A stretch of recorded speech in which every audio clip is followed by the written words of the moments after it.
नमस्कार दोस्तों, त्रिवेणी लर्निंग पर आप सबका स्वागत है। दोस्तों, आज से हम यहाँ पर शुरू करने जा रहे हैं कक्षा 6 की भूगोल की पाठ्यपुस्तक एनसीईआरटी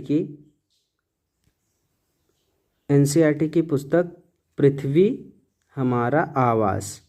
ठीक है, ये कक्षा 6 की पुस्तक है भूगोल की। ठीक है, हम पूरा सभी एनसीईआरटी पढ़ेंगे, 6 से लेकर के 12th तक सारी एनसीईआरटी पढ़ेंगे। ठीक है, तो अब यहाँ हम देखिए 6 से शुरू करने जा रहे हैं। तो 6 का मतलब ये समझ लीजिए कि अब इसमें बहुत सारी ऐसी चीज़ें होंगी जो बेसिक होंगी, जिसके बारे में आप पहले से जान रहे हैं। तो ये सोच के मत स्किप करिएगा कि अरे ये मुझे आता है, मैं क्या करूं। हम एकदम बेसिक से पढ़ेंगे चीज़ें और समझते हुए। अगर आप सब्जेक्ट के बारे में बहुत अच्छे से जानना चाहते हैं ना, तो आपको एकदम बेसिक से ठीक से पढ़ना पड़ेगा, अच्छे से समझते हुए चलना पड़ेगा। जो आपको आ रहा है ना, उसे भी आपको पढ़ना ही पड़ेगा। ठीक है, तो हम सीधे चलते हैं इसके पहले चैप्टर पर। यह है इसका पहला चैप्टर, सौर मंडल में पृथ्वी। ठीक, पहला चैप्टर क्या है? सौर मंडल में पृथ्वी। यानी इसमें क्या गया बताया जाएगा? सौर मंडल, और सौर मंडल हमारी पृथ्वी की क्या स्थिति है उसके बारे में जानकारी दी जाएगी। तो अब देख रहे हैं, जैसे यहाँ पर एक चित्र आपको दिख रहा है ये, और ये बीच में देखिए, ये बीच में हमारा सूर्य है और ये पृथ्वी है ना। ये पृथ्वी है, शुक्र है, यूरेनस है, प्लूटो है, नेपच्यून है, बृहस्पति, बुध, ये सभी ग्रह आपको यहाँ पर दिख रहे हैं। ये पूरा जो सिस्टम है ना, ये पूरा का पूरा सिस्टम क्या है? हमारा सौर मंडल है। ठीक, जिसमें सूर्य और सभी इसके ग्रहों को दिखाया गया है। इसमें हमारी पृथ्वी के बारे में यहाँ बताया गया। ठीक, तो हम इसके बारे में एकदम ठीक से पढ़ेंगे। दोस्तों, ये समझ लीजिए कि एनसीईआरटी क्या होती है, ये आपको बहुत ज़्यादा बताने की ज़रूरत नहीं है।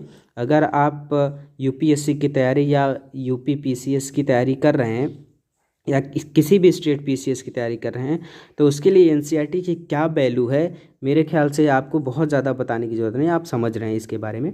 ठीक, तो हम आगे चलते हैं कि देखते हैं कि इस चैप्टर में क्या बातें हैं कि सौरमंडल हमारी पृथ्वी कहाँ है और क्या चीज़ें एग्जिस्ट करती हैं।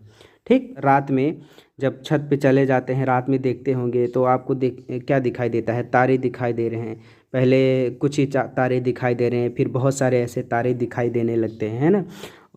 और देखते ही देखते बहुत सारी चीज़ें आपको आकाश में, बहुत छोटे छोटे चमकदार वस्तुओं से पूरा आकाश आपको भर जाता है, टिमटिमाते हुए प्रतीत होते हैं। तो अब ये सब क्या है? पूरा जो आकाश है उसके बारे में एक छोटी सी आपको जानकारी दे रहा है, कहानियों के माध्यम से। भाई एनसीईआरटी सिखाती है, आप इसके बारे में जानते ही हैं। तो अब देखिए कि आगे कह रहा है कि जो आकाश में ये टिमटिमाहट दिख रही है ना, ये जो टिमटिमाहट है इसी में सब है। देखिए, टिमटिमाहट के चंद्रमा के समान चमकते हैं। तो देखिए कैसे आराम से, ये कैसे कहानियों के माध्यम से ये आपको चैप्टर के बारे में बता रही है एनसीईआरटी। देखिए कहाँ से शुरू कर रहा है, कितने प्यारे तरीके से, कि सूर्यास्त के बाद आकाश को देखना कितना अच्छा लगता है। देखिए कितने प्यारे शब्दों से शुरू कर रहा है। ठीक, और जब आप आकाश में देखते हैं तो आपको पहले दो छोटे छोटे बिंदु या ऐसे छोटे छोटे चमकते हुए चीज़ें दिखेंगी, फिर यही छोटे छोटे चमकदार वस्तुओं से पता चलेगा पूरा का पूरा एरिया भर गया। ठीक है, तो ये जो टिमटिमाहट और चमकाहट जो आकाश में दिख रहा है, ठीक, ये इसी को बोलते हैं क्या? अंतरिक्ष बोल रहे हैं। ठीक है, तो अब ये देखिए कि जो आकाश में ये चमकीली वस्तुएं दिख रही हैं ना, उसी में आपको क्या दिखेगा भैया? डेली आपको क्या दिखता है? चंद्रमा को भी आप इसी में देखते हैं ना। देखिए अब कह रहा है कि अलग अलग समय पर अलग अलग आकार तथा अलग अलग स्थितियों में ये दिखाई देता है। ठीक, मतलब अलग अलग समय पर अलग अलग आकार का भी और अलग स्थिति में दिखाई पड़ता है। कौन सा? चंद्रमा। आप डेली देखते हैं चंद्रमा के बारे में, ठीक है ना। अलग अलग आकार का मतलब क्या होता है? जैसे अब क्या है कि चंद्रमा है, ऐसे चंद्रमा हो गया, और चंद्रमा पृथ्वी के चारों तरफ चक्कर लगाता है। अब ये हो गया आपका चंद्रमा, ये हो गया आपका चंद्रमा।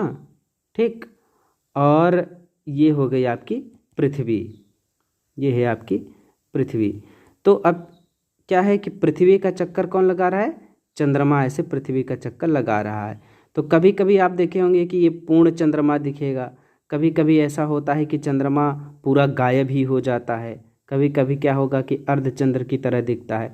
तो अगर इस तरीके से ये चीज़ें दिख रही हैं ना, तो अब ये क्या है, ये चंद्रमा की ही कला है। तो आप देखिए यहाँ पर लिख रहा है क्या, कि आप पूर्ण चंद्र को लगभग 1 महीने में एक बार देख सकते हैं, है ना। आप जानते भी हैं कि जो चंद्रमा होता है महीने में एक बार ऐसे पूरा दिखेगा, महीने में एक बार, उसके बाद क्या होगा, कभी छोटा हो जाएगा, कभी ऐसे आधा चंद्र की तरह दिखने लगेगा, कभी एकदम ऐसे आधा चंद्र की तरह बन जाता है, ठीक है ना। थोड़ा कम होगा, फिर एक टाइम ऐसा आ जाएगा कि पूरी गायब हो जाएगी। तो यही कह रहा है कि आप पूर्ण चंद्र को लगभग 1 महीने में एक बार देख सकते हैं। और जब ये ऐसे चंद्रमा दिखेगा ना, तो वो क्या होता है भैया, पूर्ण चंद्र वाली रात, या इसी को क्या कहेंगे, पूर्णिमा। इसे क्या कहते हैं, पूर्णिमा कहेंगे, ठीक है। और क्या होगा कि 15 दिन के बाद आप इसे नहीं देख पाएंगे। 15 दिन के बाद क्या होगा, ये पूरा का पूरा अंधियारा रहेगा, ठीक। जब अंधियारा रहेगा तो उसी को क्या कहेंगे भैया, अमावस्या कहेंगे, ठीक। और यह क्या होता है, नए चंद्रमा की रात्रि होती है, ठीक है। तो ऐसी रात में अगर आसमान साफ है तो आप आसमान का जो अवलोकन बहुत अच्छे से कर पाएंगे, ठीक। जब आसमान साफ होगा तो आपको क्या दिखेगा, आसमान बहुत अच्छे से दिखेगा ही, ठीक है। तो आगे क्या कह रहा है कि सूर्य के अत्यधिक तेज प्रकाश के कारण रात के समय चमकने वाली वस्तुओं को हम दिन में नहीं देख पाते, ठीक है ना। क्या कह रहा है कि सूर्य के अत्यधिक तेज प्रकाश के कारण, ठीक है। ये सब आप जानते ही हैं कि जो पृथ्वी होता है, पृथ्वी पर सूर्य का प्रकाश आता है, ऐसे पृथ्वी पर सूर्य का प्रकाश आता है, तो दिन के समय क्या होगा कि ये जो अंधेरा वाला पोर्शन होता है यहाँ पर अंतरिक्ष में, वो हमको नहीं दिखाता। क्यों नहीं दिख पाता, क्योंकि सूर्य का प्रकाश अंतरिक्ष में आता है और यहाँ से ऐसे रिफ्लेक्शन होता रहता है, ठीक। जिसके कारण क्या होता है कि हमें अंतरिक्ष में और जो पिंड हैं, आकाशीय पिंड हैं, वो सब दिखाई नहीं देते हैं, ठीक। आगे कह रहा है कि सूर्य, चंद्रमा तथा वे सभी वस्तुएं जो रात के समय आसमान में चमकती हैं उसको क्या कहते हैं भैया, खगोलीय पिंड कहते हैं, ठीक। यानी सूर्य, चंद्रमा और जो भी चीज़ें आप अंतरिक्ष में देख रहे हैं, सूर्य, चंद्रमा और सभी वस्तुएं जो भी अंतरिक्ष में रात के समय आसमान में दिख रही हैं, वो सब क्या हैं भैया, खगोलीय पिंड हैं, ठीक। अब देखिए कह रहा है कुछ खगोलीय पिंड बड़े आकार वाले तथा गर्म होते हैं, ठीक। मतलब जैसे ये अब आकाशीय पिंड में सूर्य भी है ना, तो सूर्य तो हमें दिख रहा है, सूर्य क्या है, बहुत बड़े आकार का है, ये इसमें खुद का प्रकाश भी है ना, और क्या है, गर्म भी है। तो ये बहुत बड़े आकार का आकाशीय पिंड होता है, ठीक है ना। अब ये क्या है कि गैसों से बने होते हैं, इनके पास अपनी ऊष्मा भी है और प्रकाश भी होता है। अगर ऐसा कोई पिंड है भैया क्या, कि जो गर्म है, ठीक, गैसों से बना है, गर्म है, गैसों से बना है ना, और क्या है, ऊष्मा है, ठीक, खुद का प्रकाश है। अगर ऐसा कोई पिंड है तो उसे हम क्या कहेंगे भैया, तारा। इन खगोलीय पिंडों को क्या कहेंगे, तारा। क्योंकि आप जानते भी हैं कि क्या, सूर्य जो है, सूर्य भी एक तारा है, ठीक है। सूर्य क्या है, एक तारा है, याद रखिएगा। क्यों भैया, आप जानते ही हैं कि जो सूर्य है ना, जो सूर्य है, इसमें क्या हो रहा है, इसमें हो रहा है नाभिकीय संलयन की क्रिया, ठीक। नाभिकीय संलयन की अभिक्रिया हो रही है इसमें। सूर्य की ऊर्जा का स्रोत यही है, याद रखिएगा, ऊर्जा का स्रोत। और पृथ्वी पर जो ऊर्जा का मुख्य स्रोत, अंतिम स्रोत है ना, ये सूर्य ही है। तो सूर्य में ऊर्जा का स्रोत क्या है भैया, नाभिकीय संलयन। इसमें हो क्या रहा है, इसमें जो हाइड्रोजन है वो हाइड्रोजन हीलियम में बदल जा रहा है, हाइड्रोजन के नाभिक हीलियम में बदल जा रहे हैं, ठीक है। तो इसीलिए क्या है भैया, सूर्य क्या है, एक तारा है, ठीक। और याद रखिएगा ये पृथ्वी के सबसे नज़दीक का तारा इसी को कहते हैं, ठीक। देखिए आगे कहा जा रहा है कि रात के समय चमकते हुए अनगिनत जो तारे सूर्य के समान ही हैं। रात के समय चमकते हुए अनगिनत तारे क्या हैं भैया, सूर्य के समान ही हैं, लेकिन हमसे बहुत अधिक दूर होने के कारण हम लोग इनकी ऊष्मा या प्रकाश को महसूस नहीं कर सकते, ठीक है ना। क्यों? क्योंकि बहुत सारे ऐसे तारे हैं, सूर्य हैं, जो सूर्य से भी बहुत बड़े हैं, लेकिन उनका प्रकाश और ऊर्जा हमारे तक नहीं पहुंच पाती। क्यों? क्यों भैया? क्योंकि वो बहुत अधिक दूर हैं, इसीलिए उनका प्रकाश और ऊष्मा हमारे तक नहीं पहुंच पाती। क्योंकि पृथ्वी के नज़दीक सूर्य है, तो सूर्य का प्रकाश और ऊष्मा हमारे तक पहुंच पाती है, ठीक है ना। कि अब देखिए, कहा जा रहा है कि रात्रि में आसमान की ओर देखते समय आप तारों के विभिन्न समूहों द्वारा बनाई गई विविध आकृतियों को देख सकते हैं, ठीक है ना। रात में जब आसमान में आप देखते हैं तो बहुत सारे आकृतियां आपको दिखेंगी, तारों ने जो बना रखे हैं, ठीक। तो उन्हीं जो तारों की विभिन्न आकृतियां दिखेंगी, उसी को क्या कहा जा रहा है भैया? नक्षत्र। ये क्या है? नक्षत्र मंडल। क्या कहलाते हैं? नक्षत्र मंडल। उदाहरण भी आपके सामने है, जैसे अर्सा मेजर, याद रखिएगा, अर्सा मेजर। एनसीईआरटी के उदाहरण आप जरूर याद रखा करिए, क्योंकि सीधे सीधे भाई डायरेक्ट प्रश्न एनसीईआरटी में उदाहरणों से बन जाते हैं। तो जो नक्षत्र मंडल है, नक्षत्र मंडल में अर्सा मेजर या बिग बियर इसी प्रकार का क्या है? एक नक्षत्र मंडल, ठीक। इसे क्या कहते हैं? बहुत आसानी से आप पहचान सकते हैं, ठीक है। जैसे अब देखिए कि सप्तऋषि है। सप्तऋषि मतलब क्या होता है? सप्त मतलब सात और ऋषि मतलब संत, यानी 7 संत, ठीक। यह 7 तारों का समूह है। क्या है? 7 तारों का समूह क्या है? सप्तऋषि, ठीक। जो कि नक्षत्र मंडल क्या है? अर्सा मेजर का भाग है। याद रखिए, जो सप्तऋषि है अर्सा मेजर, ये अभी हमने बताया ना, ये अर्सा मेजर जिसे बिग बियर कहते हैं, इसी का एक भाग है। कौन? सप्तऋषि, ठीक। अब देख लीजिए, यहाँ चित्र देख लीजिए, ये देखिए, ये सप्तऋषि है। यहाँ पर 7 तारे हैं, एक ऐसे देख लीजिए, यहाँ देखिए ऐसे, एक सेकंड,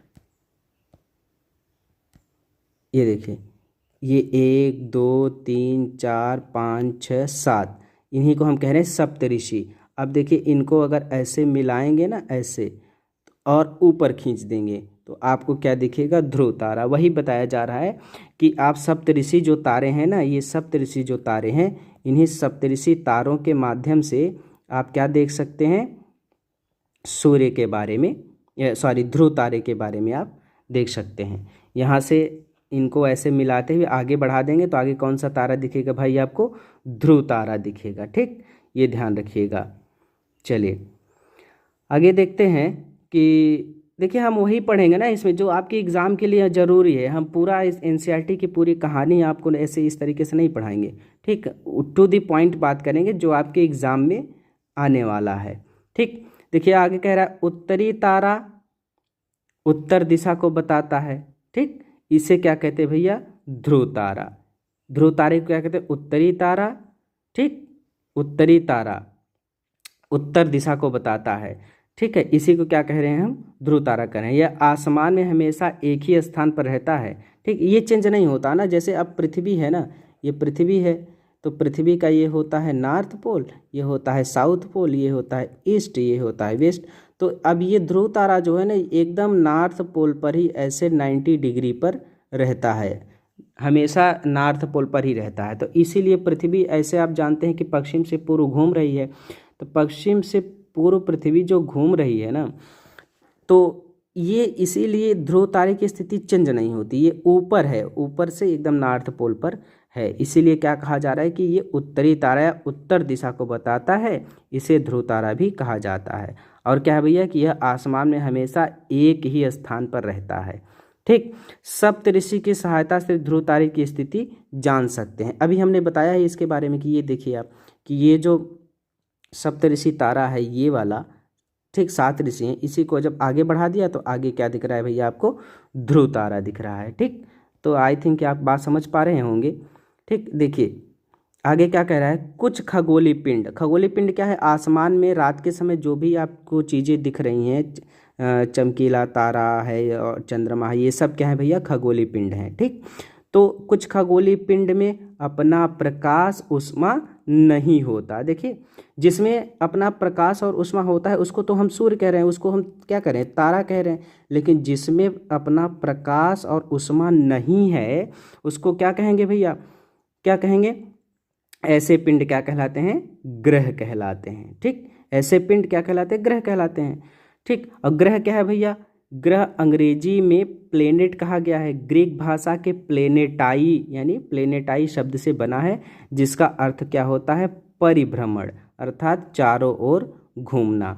ठीक है, इसका मतलब क्या हुआ? आप देख ही रहे हैं कि पृथ्वी जैसे है, पृथ्वी जिस पर हम रहते हैं क्या है भैया? एक ग्रह है।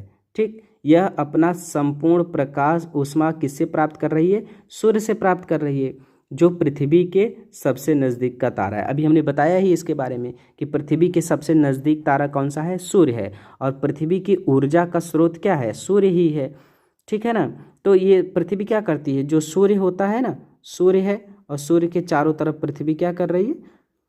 घूम रही, रोटेट कर रही है। ठीक, अब देखिए एक रोचक बात क्या है कि बृहस्पति, शनि और यूरेनस के चारों ओर छल्ले हैं। चारों ओर छल्ले का मतलब जैसे अब ये ग्रह हो गया ना, तो इस ग्रह के ऐसे चारों तरफ ऐसे छल्ले होते हैं। किसके? धूल और कणों के छल्ले होते हैं ना, ये लिखा है। ये छल्ले क्या हैं? विभिन्न पदार्थों के असंख्य छोटे पिंडों से बनी पट्टियां हैं। पृथ्वी से इन छल्लों को शक्तिशाली दूरबीन से ही देख सकते हैं, ऐसे नहीं देख सकते। किस किस में है? याद रखिएगा, बृहस्पति, शनि और यूरेनस ऐसे हैं जिनमें क्या है? जिनके चारों तरफ छल्ले बने हुए हैं। छल्ले, धूल और कणों के ये सब छल्ले होते हैं। ठीक है। अब देखिए, पृथ्वी को बहुत अधिक दूरी से जैसे चंद्रमा से देखने पर यह चंद्रमा की तरह चमकती हुई प्रतीत होगी। क्यों चमकती हुई प्रतीत होगी? क्यों भैया? क्योंकि अब ये जानते हैं ना कि सूर्य का जो प्रकाश है, ठीक, जो सूर्य का प्रकाश है, ये हो गया आपकी पृथ्वी, और ये सूर्य है। सूर्य का प्रकाश क्या पड़ रहा है? पृथ्वी पर पड़ रहा है। तो अगर आप चंद्रमा से देख रहे हैं, जैसे अब ये चंद्रमा हो गया, यहाँ से जब आप पृथ्वी को देखेंगे ना, तो पृथ्वी कैसे दिखेगी? चंद्रमा की तरह चमकती हुई प्रतीत होगी। ठीक है, यही बातें कही जा रही हैं। जैसे अब हम पृथ्वी पर हैं, पृथ्वी पर से चंद्रमा को जब देखते हैं तो चंद्रमा हमको कैसा दिखता है? चमकता हुआ दिखाई देता है। लेकिन चंद्रमा का खुद का अपना प्रकाश नहीं है ना, तो इसकी ऊष्मा है। सूर्य का प्रकाश जब चंद्रमा पर पड़ता है ना, इसी वजह से चंद्रमा हमको चमकता हुआ दिखाई देता है। ठीक है, चलिए तो आगे बढ़ते हैं। अब देखिए, यहाँ देख लीजिए, ठीक है, यहाँ देख लीजिए, एक चित्र आपके सामने दिख रहा है। ये है भैया हमारा क्या? सूर्य। ठीक, ये क्या है? ये हमारा सूर्य है। ठीक, और सूर्य के बाद ये कौन सा? देखिए, ये बुध है, शुक्र है, पृथ्वी है, मंगल है। ठीक, अब ये सब ग्रह दिख रहे हैं आपको। बृहस्पति है, शनि है, यूरेनस है और नेपच्यून है। ठीक, ये सभी कितने ग्रह हैं भैया? 8। टोटल कितने ग्रह हैं? 8 ग्रह हैं, ये याद रखिएगा। ठीक, और देखिए, मंगल ग्रह और बृहस्पति ग्रह के बीच में ये देखिए क्षुद्र ग्रह। ये एग्जाम में सीधे सीधे पूछ लेता है भाई कि किन 2 ग्रहों के बीच में क्षुद्र ग्रह की पट्टी है? तो याद रखिएगा, मंगल यानी मार्स और जुपिटर, बृहस्पति के बीच में क्षुद्र ग्रह की पट्टी है। ठीक, और ये जो सूर्य के सबसे ज़्यादा नज़दीक कौन सा है भैया? बुध है। बुध के बाद शुक्र है, शुक्र के बाद पृथ्वी, फिर मंगल, उसके बाद क्षुद्र ग्रह है, उसके बाद बृहस्पति है, शनि है, यूरेनस है, नेपच्यून है। अच्छा, एक चीज़ और याद रखिएगा कि जो क्षुद्र ग्रह के अंदर जितने ग्रह हैं, जैसे बुध है, शुक्र, पृथ्वी, मंगल, ये सब क्या हैं? ये सब आंतरिक ग्रह कहलाते हैं। क्या है? ये सब आंतरिक ग्रह कहलाते हैं। बृहस्पति, शनि, यूरेनस और नेपच्यून, ये सब क्या है भैया? ये सब बाह्य ग्रह कहलाते हैं। ठीक, ये जरूर याद रखिएगा। देखिए, यहाँ नीचे इस ग्रहों के बारे में बताया है, सभी ग्रहों के बारे में। एक बार इसको देख लेते हैं। ठीक, जैसे थोड़ा और बड़ा कर लेते हैं, आपको समझ में आ जाएगा, दिखता रहेगा ठीक से। देखिए, पहले इधर का देख लेते हैं। ये देखिए, देखिए क्या कह रहे हैं कि सबसे पहले क्या है भैया? बुध। बुध क्या है? देखिए, एक चीज़ और है कि यहाँ बता रहा है कि 1 मिलियन बराबर 10 लाख होता है। ठीक, तो अब देखिए, बुध है, कह रहा है कि बुध के चारों ओर एक परिक्रमण कितना भैया? 88 दिन में। जो सूर्य है, सूर्य के चारों ओर एक परिक्रमण बुध कितने दिन में लगा लेता है? 88 दिन में। ठीक, इसका मतलब आप समझ पा रहे होंगे। इसका मतलब ऐसे आप समझ लीजिए, यहाँ आपको बता दे रहा हूँ कि जैसे मान लीजिए कि ये सूर्य है ना, जैसे मान लेते हैं कि ये हो गया सूर्य। ठीक, अब ये सूर्य हो गया और ये हो गया आपका बुध हो गया, ठीक, मरकरी। अब ये सूर्य के चारों तरफ ऐसे चक्कर लगाने में कितने दिन लेता है भैया, कितने दिन, 88 दिन लेता है, ठीक। और अपने अक्ष पर एक चीज़ याद रखिएगा कि जितने भी ग्रह होते हैं ना, जो भी ग्रह है ना, इनकी गतियां होंगी दो, ठीक। एक तो होगा परिक्रमण, परिक्रमण, और दूसरा होता है परिभ्रमण, ठीक। परिक्रमण यानी इसका मतलब, परिक्रमण का मतलब क्या होता है कि जैसे सूर्य हो गया, ये सूर्य हो गया और सूर्य के चारों तरफ अगर ये घूम जा रहा है ना, इसको कहेंगे परिक्रमण, इंग्लिश में कहेंगे रिवोल्यूशन, ठीक। और एक होता है परिभ्रमण। परिभ्रमण का मतलब क्या होता है कि जो अपने अक्ष पर ही ऐसे घूम जाए, इसी को कहते हैं रोटेशन, रोटेशन, ठीक। रोटेशन का मतलब अपने अक्ष पर ही घूम जाना। तो जो ग्रह है, ग्रह एक तो ये बुध सूर्य का चक्कर लगाएगा, सूर्य का चक्कर लगाएगा कितने दिन में भैया, 88 दिन में ये सूर्य का पूरा चक्कर लगा लेता है, ठीक। और एक इसका ये रोटेशन होता है, यानी अपने एक्सिस पर ही ये चारों तरफ घूम जाता है। इसको क्या कहते हैं भैया, इसको कहेंगे रोटेशन, परिभ्रमण कहेंगे, ठीक है। तो अब ये देखिए क्या कहा जा रहा है यहाँ पर बुध के बारे में, ये देखिए बुध के बारे में क्या कहा जा रहा है।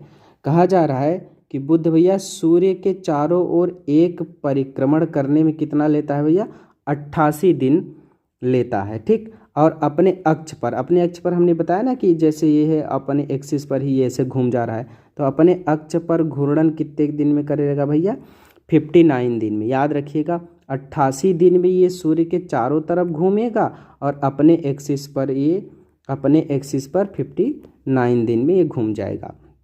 फिर बात हो रही शुक्र की, कि शुक्र के चारों ओर, शुक्र जो है सूर्य के चारों ओर एक परिक्रमण करने में कितना, 255 दिन ले रहा है, ठीक। सूर्य के चारों ओर एक परिक्रमण करने, परिक्रमण मतलब समझ रहे हैं, अभी हमने बताया ही परिक्रमण का मतलब, ठीक है ना।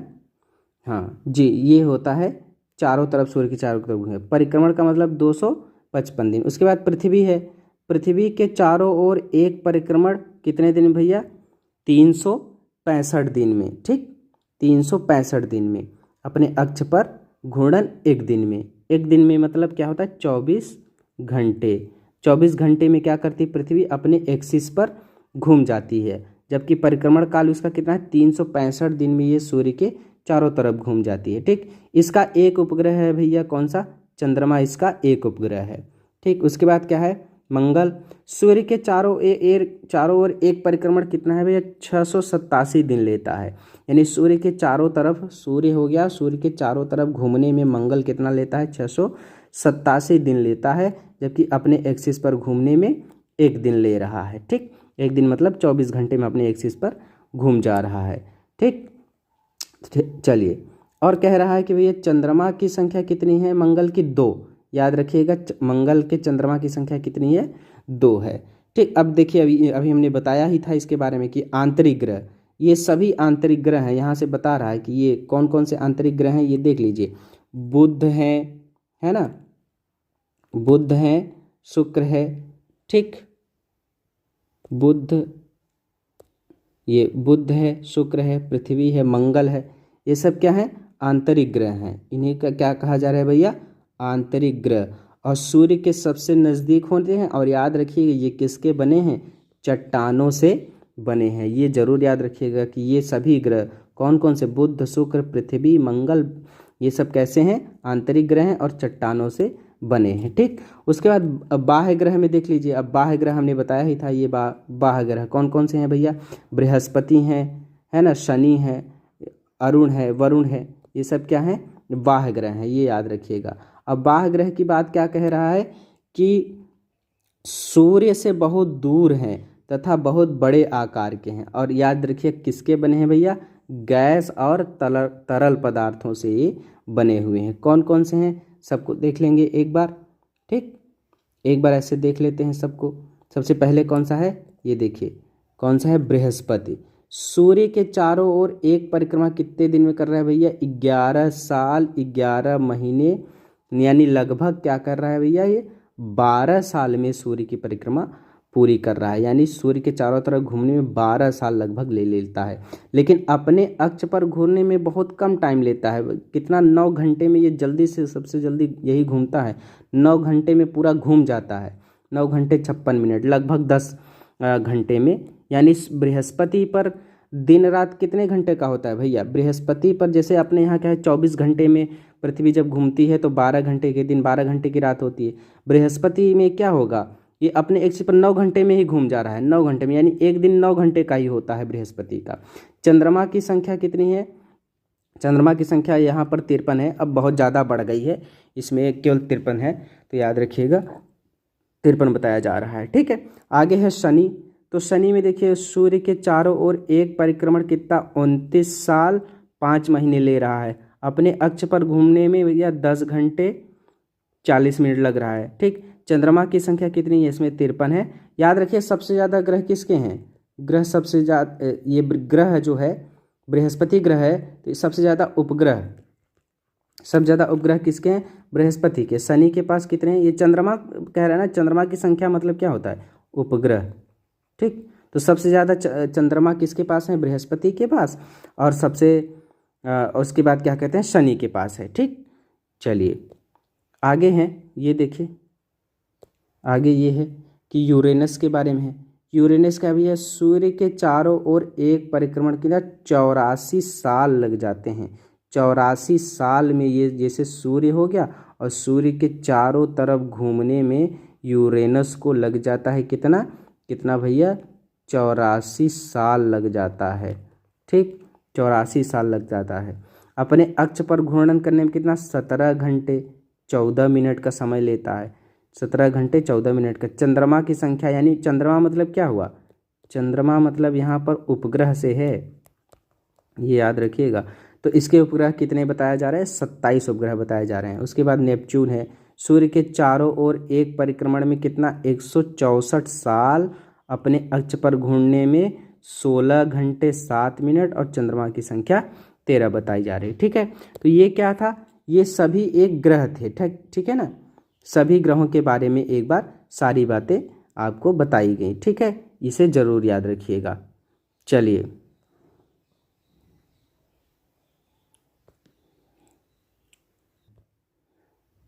ठीक, आगे अब देखिए क्या बातें हो रही हैं।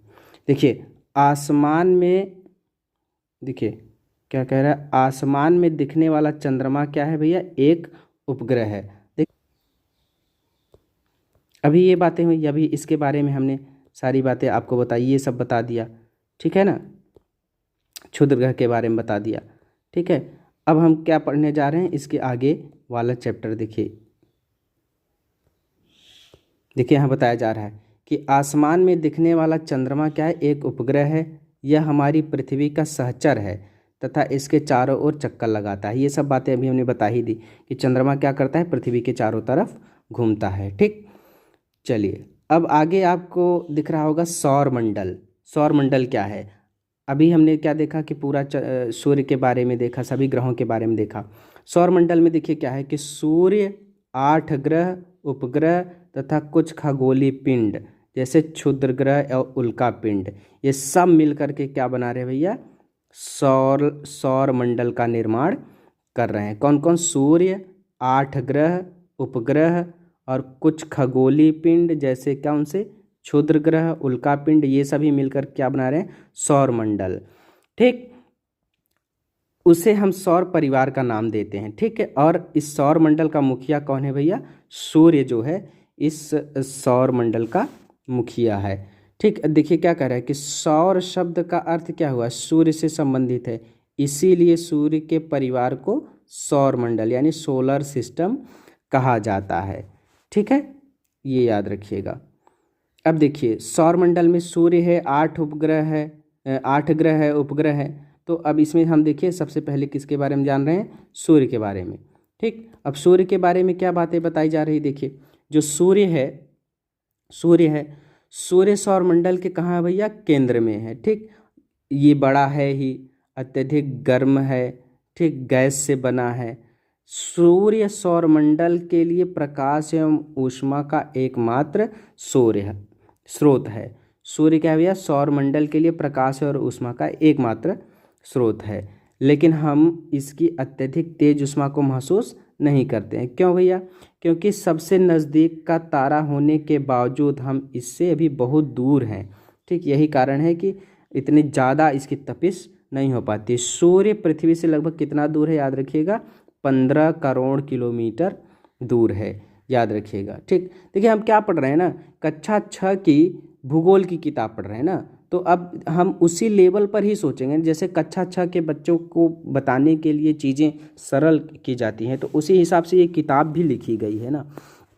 तो अब देखिए, अब यहाँ एक चीज़ बताया जा रहा है कि ज्योग्राफी, ये देखिए ज्योग्राफी एक अंग्रेजी शब्द है, यह ग्रीक भाषा से लिया गया है, जिसका मतलब क्या होता है, पृथ्वी का विवरण। यह 2 ग्रीक शब्दों से मिलकर बना है, जियो और ग्राफिया से। ठीक है, ये ध्यान रखिएगा। अब जियोग्राफिया से मिलके बना हुआ है, तो इसी से रिलेटेड और भी बहुत सारी चीज़ें हैं जो आप देख सकते हैं। जैसे अगर देखिए जियो आगे लग गया किसी शब्द में और जियोलॉजी, जियोलॉजी लग गया, इसका मतलब क्या हो गया, ये पृथ्वी का अध्ययन है। जियोमेट्री, जियोमेट्री लग गया, पृथ्वी के मापन से संबंधित है। और जियोइड लग गया, पृथ्वी के आकार का। ठीक है, पृथ्वी का आकार कैसा है, जियोइड है ना, जियोइड टाइप का है। चलिए अब देखिए यहाँ पर क्या बातें हो रही थी, यहाँ पर ये बात हो रही थी सूर्य के बारे में, और सूर्य के बारे में क्या बात हुई भैया कि सूर्य क्या है, सौरमंडल का, सौरमंडल के प्रकाश और ऊष्मा का क्या है, एक स्रोत है। यानी जो हमारा सौरमंडल है ना, जो हमारा पूरा सोलर सिस्टम है, वो एनर्जी किससे पाता है, सूर्य से पाता है। सूर्य ही एक स्रोत है जिससे हमारा सौरमंडल प्रकाश और ऊर्जा पाता है। ठीक, और अभी हमने क्या बताया कि जो सूर्य है पृथ्वी से कितनी दूर है भैया, 15 करोड़ किलोमीटर दूर है, याद रखिएगा। ठीक, आगे है आपका ग्रहों के बारे में पढ़ रहे हैं। ठीक है, ग्रहों में सबसे पहले कौन सा ग्रह है ये देखेंगे। ठीक, ग्रह क्या होता है भैया, हमारे सौरमंडल में कितने ग्रह हैं, अभी 8 ग्रह हैं। अभी ऊपर इन सब के बारे में बात हुई, बुध, शुक्र, पृथ्वी, मंगल, बृहस्पति, शनि, यूरेनस, नेपच्यून, ये सब क्या हैं, इसके ग्रह हैं। किसके, हमारे सौरमंडल के। ठीक, हमारे सौरमंडल में 8 ग्रह हैं। ठीक है, सूर्य से दूरी के अनुसार अगर देखें, देखिए सूर्य से दूरी के अनुसार, ये सब बातें पहले हो चुकी हैं, पहले ऊपर वाले मैप में, ऊपर वाला जो चित्र बना था उसमें हमने सब बता दिया है। सूर्य से दूरी के अनुसार वे कौन कौन से, सबसे पहले सूर्य के नज़दीक कौन सा है, बुध है, शुक्र है, उसके बाद पृथ्वी है, फिर मंगल है, फिर बृहस्पति है, शनि है, यूरेनस है, नेपच्यून है, इन सब के बारे में बताया गया है। ठीक है, तो आगे ये कहा जा रहा है कि सौरमंडल के सभी 8 ग्रह जो है ना, एक निश्चित पथ पर सूर्य का चक्कर लगाते हैं। मतलब वो अपनी बार बार कक्षा नहीं बदलते। जैसे अब ये क्या कहते हैं, सूर्य हो गया और सूर्य के चारों तरफ पृथ्वी है, तो अब इसी कक्षा में ये बार बार चक्कर लगाएगी, इसी अपना कक्षा नहीं बदलेगी। ठीक, तो इसी को क्या कहा जा रहा है भैया, कक्षा कह रहे हैं ना। क्या है कि सौरमंडल के सभी ग्रह एक निश्चित पथ पर सूर्य का चक्कर लगाते हैं। ये रास्ते कैसे हैं भैया, दीर्घवृत्ताकार हैं। ठीक, और ये क्या कहलाते हैं, कक्षा कहलाते हैं। बुध सूर्य के सबसे नज़दीक है, ये भी बात हो ही चुकी है। 88 दिन में ये सूर्य के चारों तरफ घूम जाता है। ठीक, शुक्र को पृथ्वी का जुड़वा बहन कहा जाता है, याद रखिएगा, जुड़वा ग्रह है। ठीक, ये पृथ्वी की बहन कौन सा है, शुक्र है, तो शुक्र को पृथ्वी का जुड़वा ग्रह कहा जाता है, याद रखिएगा। ठीक, क्योंकि इसका आकार और आकृति लगभग पृथ्वी के समान है, याद रखिएगा। ठीक है, अच्छा एक चीज़ और यहाँ पर ये देख लीजिए, खगोलीय पिंडों एवं उनकी गति के संबंध में अध्ययन करने वाले क्या कहते हैं, खगोल शास्त्री कहते हैं। आर्यभट्ट प्राचीन भारत के प्रसिद्ध खगोल शास्त्री थे, ये ध्यान रखिएगा कि आर्यभट्ट का नाम याद रखिएगा कि हमारा पहला जो उपग्रह भारत का जो छोड़ा गया था उसका नाम आर्यभट्ट ही था। ठीक, चलिए आगे रहा कि अभी तक कितने, 8 ग्रह हैं ना, अभी 8 ग्रह हैं। ठीक, हमारे जो सौरमंडल है, हमारे सौरमंडल में कितने ग्रह हैं, 8 ग्रह हैं। ठीक है ना, लेकिन पहले क्या था ना कि पहले 9 ग्रह हुआ करते थे, और वो 9वां ग्रह कौन सा था भैया, ये देखिए इधर प्लूटो था। प्लूटो 9वां ग्रह था।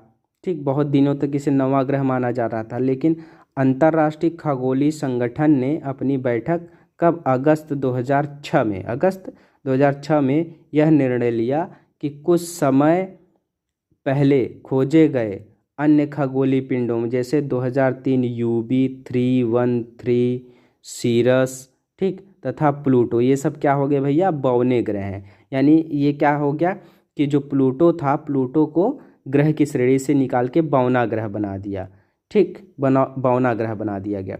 अच्छा, बौना ग्रह क्यों बनाया गया? एक चीज़ ऐसे समझ लीजिए कि पहले क्या होता था ना, पहले क्या होता था कि जो सूर्य है, सूर्य और सूर्य के चारों तरफ चक्कर लगाता है ये प्लूटो, ये कौन सा है? प्लूटो। और इसके बाद ये यहाँ पर प्लूटो के ठीक पहले जो ग्रह चक्कर लगाता है वो है वरुण, ठीक।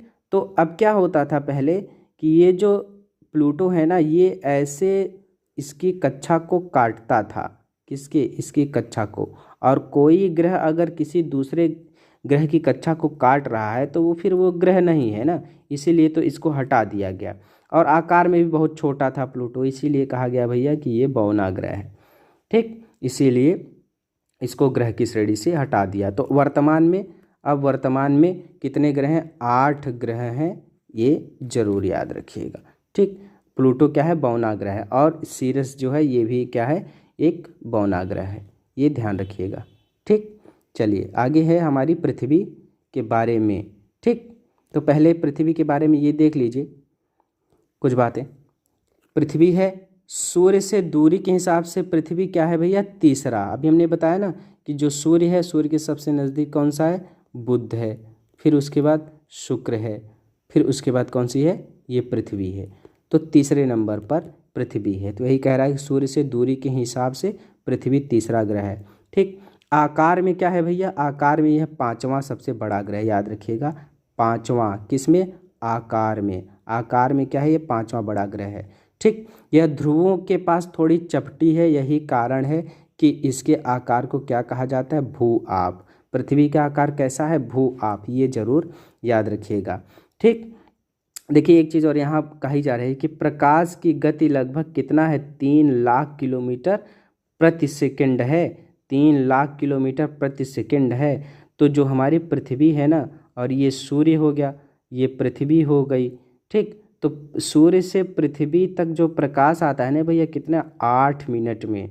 यही बता रहा है कि सूर्य से प्रकाश पृथ्वी तक 8 मिनट में पहुंच जाता है, ठीक। ये बात याद रखिएगा, ठीक। और पृथ्वी, जानते हैं सब लोग कि जीवन के लिए अनुकूल परिस्थितियां संभवतः केवल पृथ्वी पर ही पाई गई हैं। मंगल पर भी कुछ लोग बता रहे हैं अभी, लेकिन रिसर्च बहुत बाकी है। लेकिन इतना याद रखिएगा कि जीवन के लिए अनुकूल परिस्थितियां, यानी जीवन जो है वो सिर्फ पृथ्वी पर अभी है, ठीक। क्यों भैया है ऐसा? क्योंकि पृथ्वी न तो अधिक गर्म है और न ही अधिक ठंडी है, ठीक है। यहाँ पानी, वायु की उपस्थिति है जो हमारे जीवन के लिए बहुत आवश्यक है, ठीक है। वायु में जीवन के लिए आवश्यक गैसें, ठीक, जैसे क्या है? ऑक्सीजन, सबसे बड़ी बात है ना, ऑक्सीजन है ना यहाँ पर, ऑक्सीजन। इसीलिए क्या है भैया कि सूर्य एक बहुत अद्भुत ग्रह है, पृथ्वी हमारे सौरमंडल का बहुत अद्भुत ग्रह है, याद रखिएगा, ठीक। यहाँ पर सारी चीज़ें हैं, पानी की उपलब्धता है, न ज़्यादा गर्म है न ज़्यादा ठंडी है। इसीलिए अंतरिक्ष से देखने पर कैसे दिखाई देगी? ये नीली दिखाई देती है, अंतरिक्ष से देखने पर नीली दिखाई देती है, याद रखिएगा, ठीक। क्योंकि इसकी 2/3 सतह पर क्या है भैया? पानी है, 2/3 सतह पर पानी है, इसीलिए अंतरिक्ष से कैसे दिखाई देती है? नीली। इसीलिए तो इसको नीला ग्रह भी कहा जाता है, याद रखिएगा, नीला ग्रह, ठीक। चलिए आगे है चंद्रमा के बारे में, ये याद रखिएगा, ये चंद्रमा है भैया। चंद्रमा क्या है? पृथ्वी का मात्र एक उपग्रह, पृथ्वी के पास एक ही उपग्रह है ही, इसी को क्या कहते हैं? चंद्रमा कहते हैं, ठीक, ये याद रखिएगा। तो हमारी पृथ्वी के पास केवल एक उपग्रह है, अभी हमने बताया, कौन सा? चंद्रमा। इसका व्यास पृथ्वी के व्यास का केवल 1/4 है, ये याद रखिएगा। एनसीईआरटी के उदाहरण तो आपको हमेशा याद ही रखने चाहिए, क्योंकि एनसीईआरटी क्या चीज़ है, आप एग्ज़ाम में दे रहे होंगे या प्रैक्टिस कर रहे होंगे तो आप समझ ही रहे होंगे, समझ रहे हैं ना। एनसीईआरटी से ही डायरेक्ट क्वेश्चन बन जा रहे हैं। और मैं बताऊं, अगर आपको यूपीएससी या किसी भी स्टेट पीएससी का एग्ज़ाम दे रहे हैं ना, तो एनसीईआरटी की वैल्यू आप अच्छे से समझ लीजिए कि आप चाहे मेंस हो चाहे प्री हो, उसमें तो भैया एनसीईआरटी बड़े काम की चीज़ है। ठीक, एनसीईआरटी आपको पढ़ना ही चाहिए। ठीक, चलिए, तो अब क्या कहा जा रहा है भैया, एक चीज़, एक रोचक तथ्य की बात कर रहा है कि नील आर्मस्ट्रांग, ठीक, नील आर्मस्ट्रांग पहले व्यक्ति थे जिन्होंने, याद रखें, 20 जुलाई 1969 को सबसे पहले चंद्रमा की सतह पर कदम रखा था। ठीक, याद रखिएगा, सबसे पहले कदम रखा था किसने? नील आर्मस्ट्रांग, चंद्रमा पर। ठीक है, चलिए, और देखिए कि हमसे हमसे लगभग 3,84,400 किलोमीटर दूर, हमसे मतलब पृथ्वी से। तो क्या हो गया कि ये हो गया मान लीजिए मून, और ये हो गया आपका अर्थ। तो यहाँ से यहाँ तक की दूरी बता रहा है कि भैया 3,84,400 कितना किलोमीटर दूर है। ठीक, तो अब आप समझ ही रहे होंगे कि भैया पृथ्वी चंद्रमा से कितनी दूर है। ठीक, देखिए यहाँ बता रहा है उपग्रह क्या होता है। उपग्रह एक खगोलीय पिंड है जो ग्रहों के चारों ओर उसी प्रकार चक्कर लगाता है जिस प्रकार ग्रह सूर्य के चारों ओर लगाते हैं। ठीक, इसका मतलब क्या हुआ? इसका मतलब क्या हुआ, जैसे अब सूर्य हो गया, ये सूर्य हो गया, और सूर्य के चारों तरफ क्या है? अर्थ चक्कर लगाती है। सूर्य के चारों तरफ जैसे अर्थ चक्कर लगाती है ना, वैसे ही जो मून होता है ना, ये मून भी सूर्य के, ये पृथ्वी के चारों तरफ चक्कर लगाती है। और याद रखिएगा ये सब अपने एक्सिस पर भी घूम रहे हैं। तो जैसे अर्थ अपने एक्सिस पर भी घूम रही है और सूर्य के चारों तरफ चक्कर भी लगा रही है, इसी तरीके से जो मून होता है ना, ये मून भी अपने एक्सिस पर तो घूम ही रहा है, साथ ही में सूर्य का चक्कर लगा रहा है। और याद रखिएगा ये इसका अपने एक्सिस पर घूमना और पृथ्वी के चारों तरफ घूमना, ठीक, दोनों लगभग समान ही है। इसीलिए चंद्रमा का एक ही भाग हमको दिख पाता है हमेशा। तो चंद्रमा पृथ्वी का चक्कर लगाते लगाते ये सूर्य का भी चक्कर लगा लेता है। ठीक, जब पृथ्वी घूमेगी तो पृथ्वी के साथ चंद्रमा भी घूमेगा, जहाँ जहाँ पृथ्वी जाएगी वहाँ वहाँ चंद्रमा जाएगा। तो इसीलिए क्या करेगा, धीरे धीरे ये पृथ्वी का चक्कर लगाने के साथ साथ ये सूर्य का भी चक्कर लगा लेता है। ठीक, तो ये हो गया पृथ्वी का उपग्रह। ठीक, अच्छा, एक चीज़ और देखिए कि कुछ मानव निर्मित उपग्रह भी होते हैं। ठीक, मानव निर्मित उपग्रह एक कृत्रिम पिंड है। यह वैज्ञानिकों द्वारा बनाया गया है। ठीक, इसका उपयोग ब्रह्मांड के बारे में जानकारी प्राप्त करने के लिए होता है। पृथ्वी पर संचार माध्यम के लिए इसका यूज़ किया जाता है। रॉकेट के द्वारा अंतरिक्ष में भेजते हैं। देखिए जैसे ये है रॉकेट है ना, ये देखिए ये रॉकेट उड़ रहा है। उड़ने के बाद क्या हुआ कि ये रॉकेट का कुछ पोर्शन जो ग्रह है ये अलग हो गया, सॉरी उपग्रह जो है ये रॉकेट से अलग हो गया, आगे बढ़ रहा है, और रॉकेट का जो अवशेष वाला पोर्शन था वो क्या हो रहा है, नीचे गिर रहा है। और ये जो सैटेलाइट था, उपग्रह था, ये कृत्रिम उपग्रह, ये चला गया अंतरिक्ष में, इसे प्रस्थापित कर दिया गया। ठीक, तो आगे देखिए कह रहा है कि पृथ्वी की कक्षा में स्थापित कर दिया जाता है। क्यों भैया? ब्रह्मांड के बारे में जानकारी प्राप्त करने के लिए। ठीक है, पृथ्वी पर संचार माध्यम के लिए ये चीज़ होता है। अंतरिक्ष में उपस्थित कुछ भारतीय उपग्रह देख लीजिए कौन कौन, जैसे इनसेट, ठीक, IRS, एडुसैट, ये सब क्या है? ये भारतीय उपग्रह हैं जो कि अंतरिक्ष में भेजे गए हैं। ठीक, ये याद रखिएगा। ठीक है, आगे देखिए, आगे बताया जा रहा है कि चंद्रमा पृथ्वी का एक उपग्रह चंद्रमा पृथ्वी का एक चक्कर 27 दिन में पूरा करता है। याद रखिएगा, चंद्रमा पृथ्वी का एक चक्कर कितने दिन में? 27 दिन में पूरा करता है। ठीक, लगभग इतने ही समय में यह अपने अक्ष पर एक चक्कर, अभी हमने बताया ये बात ना कि लगभग इतने ही समय में यह अपने अक्ष पर एक चक्कर भी पूरा करता है। ठीक, जिसके परिणाम स्वरूप पृथ्वी से हमें चंद्रमा का केवल एक ही भाग दिखाई पड़ता है, पूरा चंद्रमा हमको नहीं दिख। जैसे पृथ्वी हो गया, ये चंद्रमा हो गया, ये अपने एक्सिस पर घूम रहा है और साथ में पृथ्वी का भी चक्कर लगा रहा है। तो अब क्या है कि इसका एक ही भाग हमको हमेशा दिखता रहता है, एक ही भाग। इसीलिए क्या होता है भैया, चंद्रमा का केवल एक ही भाग दिखाई पड़ता है। चंद्रमा की परिस्थितियाँ जीवन के लिए क्या है, अनुकूल नहीं हैं। इसकी सतह पर पर्वत, मैदान, गड्ढे ये सब हैं, इसीलिए चंद्रमा पर इसकी छाया को देखा जा सकता है कब? पूर्णिमा वाले दिन। ठीक, अब है क्षुद्र ग्रह के बारे में बताया जा रहा है। अभी हमने बताया भी था क्षुद्र ग्रह किसके किसके बीच में है। एक तो है मंगल और बृहस्पति। मंगल और बृहस्पति के बीच में धूल और कणों के ऐसे छोटे छोटे पिंड हैं, इन्हीं को क्या कहा जा रहा है? क्षुद्र ग्रह कहा जा रहा है। ठीक है, तो अब ये याद रखिए कि क्षुद्र ग्रह क्या है भैया? कि तारों, ग्रहों, उपग्रहों के अतिरिक्त असंख्य छोटे पिंड भी सूर्य के चारों ओर चक्कर लगाते हैं।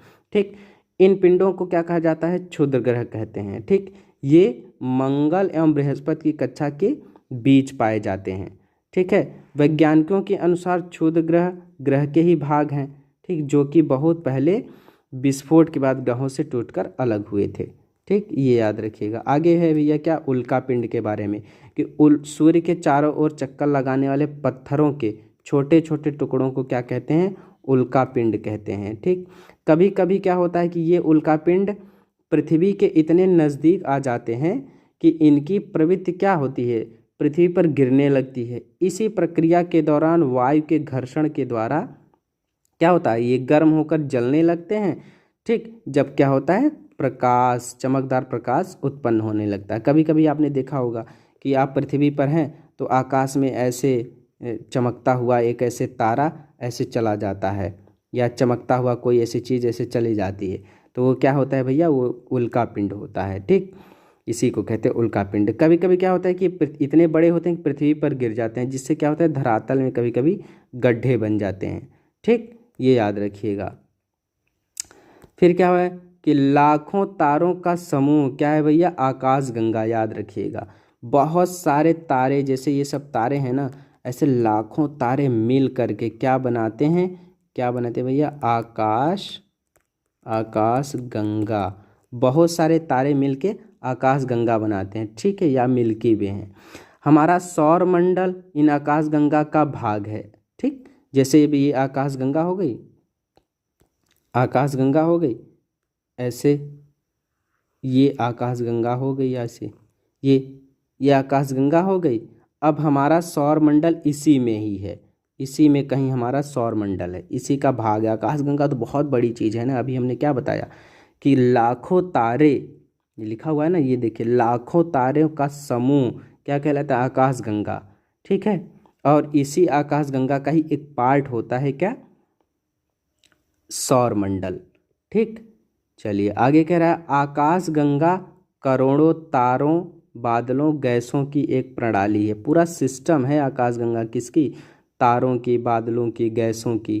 ठीक है, और बहुत सारी जब आकाशगंगाएं मिलती हैं तब किसका? ब्रह्मांड का निर्माण होता है। जैसे अभी हमने क्या बताया, ये है आकाशगंगा, ऐसे ये आकाशगंगा हो गई, आकाशगंगा हो गई।